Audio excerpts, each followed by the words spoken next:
I'm Mike Mel from Nerds of Color, and I am here with the showrunners of Daredevil Born Again. Amanat, Dario, how are you guys? Good. It's an honor to talk to you both, seriously. And I just want to say thank you for bringing it back. Thank you for bringing it back. We are set. We are ready to go. Honestly, let's go. Dario, if I could start with you.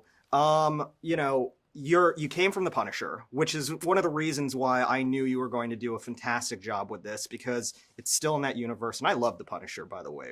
Also, Bernthal's the only person that could ever be that role. 100%. Right? But yeah, I mean, what's it like kind of coming in the middle of the development of this series as it shifted gears more towards something that you're used to with The Punisher and the tone of the Netflix series? I think the answer is in the question, in that they took a look at what they had, and a lot of the stuff that we all love and we wanted to kind of carry over from the old show, it was all there, but it needed some framing and it needed some context. And coming to somebody like me who's really familiar with that stuff, has a huge love for that stuff, it was kind of snake eating its own tail. It was like, where does the chicken and the egg begin? So for me, it was just coming in and making it become the show it needed to be. It wanted to be. It was in there already. Mm-hmm. You just had to, in a lot of ways, you had to give it context. We had to give you that first horrible 10 minutes of the first episode, and then take you on that ride. So it was, I wouldn't say it was easy. It was very difficult, but you, like the fans, and I am a fan, you know what the show wants to be. You always know when it's in its sweet spot. Absolutely. Sana, if I can come to you next. I'm just a really huge fan. Even before your TV work, you created one of the greatest comic book characters of all time, Kamala Khan. Oh, one of my favorites. Thank you. Not only from a POC level is that important for us, yeah, but also just as a character, she is wonderful and one of the brightest spots ever in Marvel. Thank you. And your work as an editor in the comics speaks for itself, which is why you're so perfect to be an executive producer for these series, too. Thank you so much. Doing something as lighthearted and kind of good-hearted like Ms. Marvel, and then going into a complete tonal shift, something dark and broody like Daredevil. What's that transition like for you? I love it. Yeah. Actually, I love working with different genres. I did it in the comics. I worked on Ms. Marvel and Captain Marvel, and then I actually started working on Daredevil as well. So that shift in gears gives you so many fun creative challenges.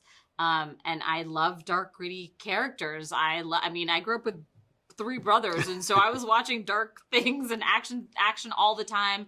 And actually, for me, that was really important in the show, was to make sure that the action could match what the old show did. So like living in that darkness, and when Dario joined, Dario's showrunner, I'm executive producer, just to clarify.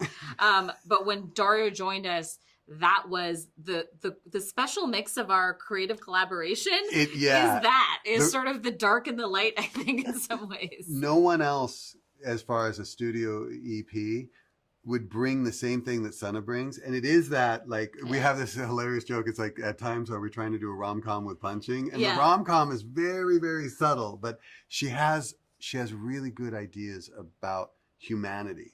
And it really works. And our collaborations and our conflicts make something more. Yeah, I think if you know what the character wants and who the character is, ultimately that's what you follow. Everything else is sort of genre and dressing around it. Mm-hmm. Absolutely. My final question to you guys. Are you guys prepared for potentially some blowback on the first 10 minutes? Of course. Oh, yes. And the thing is that there's a few things that have to be said. This was inevitable, this event that happens. It is heartbreaking. It wasn't taken lightly. Mm-mm. It's the meteor that hits the planet of Matt, and it has a ripple effect. And also, don't be so sure of everything. It's things happen in Matt's world, and he carries them forever. So this event that you're talking about is very, very important. It sets the tone for a rising from the ashes that I think is really satisfying. Yeah, it was very, very heartbreaking for us, we have to say. Even just watching it, being on set It was rough.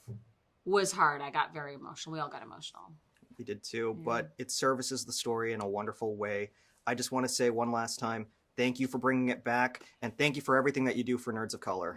Appreciate it, guys. Thank you. Honestly. Thanks for. I'm so glad you dug it. I'm so glad you Yes. dug it. Of Makes course, my day. Of course. Professional artists and professors. Maybe a nerd who just like you, talking about the things that you like too. So I invite you to the NOC. In full color, you see me. The hard knock life, comics, movies, and TV.